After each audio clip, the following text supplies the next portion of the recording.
Ted Bundy, Jeffrey Dahmer, John Wayne Gacy, Gary Ridgway, and the list goes on. These are the names that come to mind when someone mentions the term serial killer. Beyond the personal similarities they may share as individuals, it's hard not to notice one striking fact. They all come from the same country. They've been talked about endlessly. There are thousands of movies, series, podcasts, and documentaries about them. And yet, very little has been said about their connection to the country where they were born. Maybe it's to avoid casting the United States in a negative light. Maybe it's simply something we've grown numb to, something we've accepted as normal. Whatever the reason, it's time to address the elephant in the room. A question I'm sure you and I have both asked ourselves for a long time. Why are so many serial killers from the United States? Most Western societies are individualistic. While this might sound like a bad thing, it really just means that people are encouraged to seek personal success as a path to fulfillment. The opposite would be a collectivist society, like Japan, where people are taught to rely on each other and find satisfaction through contributing to the community rather than themselves. In case you're wondering, Argentina is somewhere in the middle, a mix of both. Neither way of organizing society is inherently better or worse. Each has its pros and cons, but it's in individualistic societies where certain environmental factors are more likely to push someone down the path of becoming a serial killer. And the United States is perhaps the most individualistic country of them all. One of the things that affects a potential serial killer the most is stress. The constant feeling of failure, and the sense of being excluded from society. In an individualistic culture, the pressure to become financially independent, to be academically and professionally successful, and to accumulate wealth is massive. For someone who can't achieve these things, and who already has certain personality traits, it becomes extremely hard to feel any self-worth. Each day becomes another stab wound, reminding them of everything they haven't accomplished, and every time they've failed, all while being judged by a society that prefers to criticize rather than lend a hand. The American media industry is one of the largest in the world, and this brings with it intense competition and an almost desperate need to grab ratings, one of the core philosophies behind American media. The easiest way to grab attention is by shocking or scaring your audience. That's why shock value and gore have become so common. But it's not the exposure to violence that actually influences people. In fact, there's almost no real connection between watching graphic content and committing atrocities. And that's important to clarify because many still point fingers at movies or video games as the main cause behind rising crime rates. The reason this issue is so crucial is because the internet has created a platform where the horrific is often the main attraction. As I've said before, serial killers often feel invisible and isolated from the world around them. Some even struggle to believe they exist at all due to underlying psychosis. They're starving for validation and recognition, things they can't get through academic success or meaningful relationships. Early on, these individuals realize that the media is ready to reward their crimes with fame and attention. They see what, to them, is a dream turned reality. They don't just kill for pleasure, it becomes their path to stardom.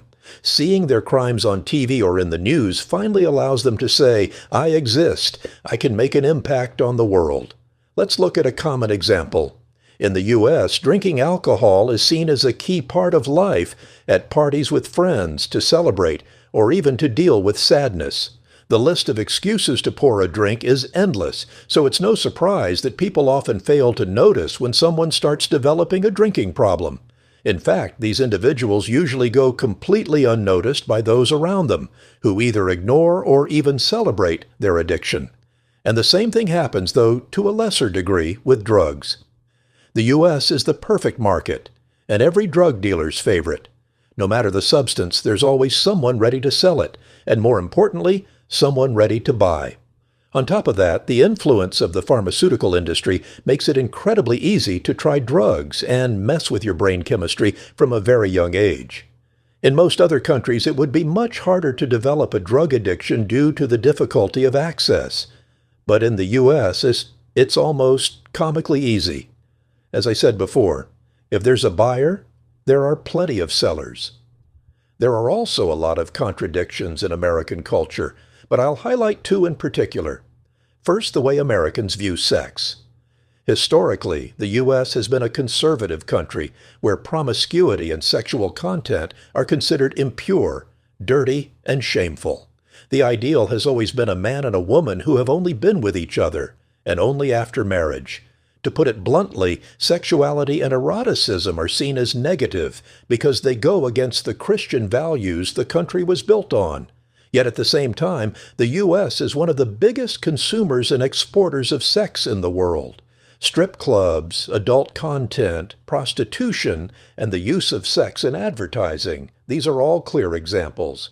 From a young age, people are taught to see sex as something wrong, only to grow up and find themselves in a society where the adult industry is massive, and where having multiple sexual partners is seen as the ultimate goal.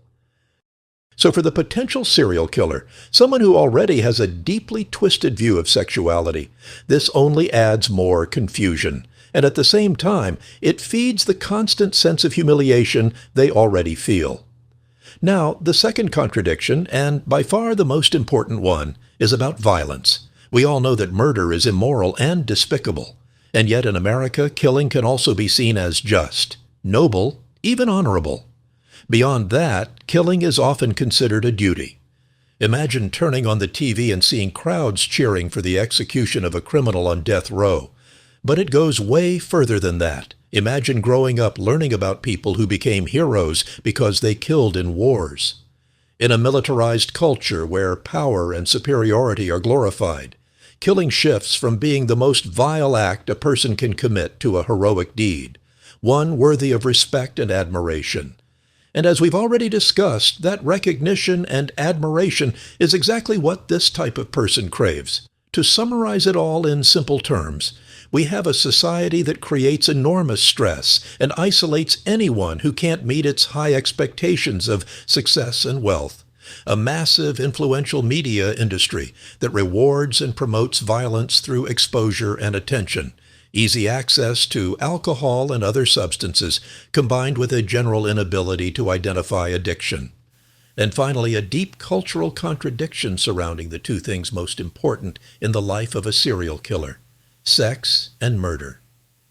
When you take someone like the individual I've described and place them in a society like this, you create the perfect storm for these kinds of crimes to happen. But just to be clear, this is only my theory, briefly explained. And like I have mine, I'm sure there are thousands of others.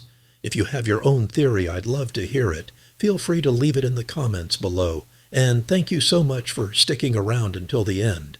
If you liked the video, subscribing and leaving a like would really help me out. Thanks again.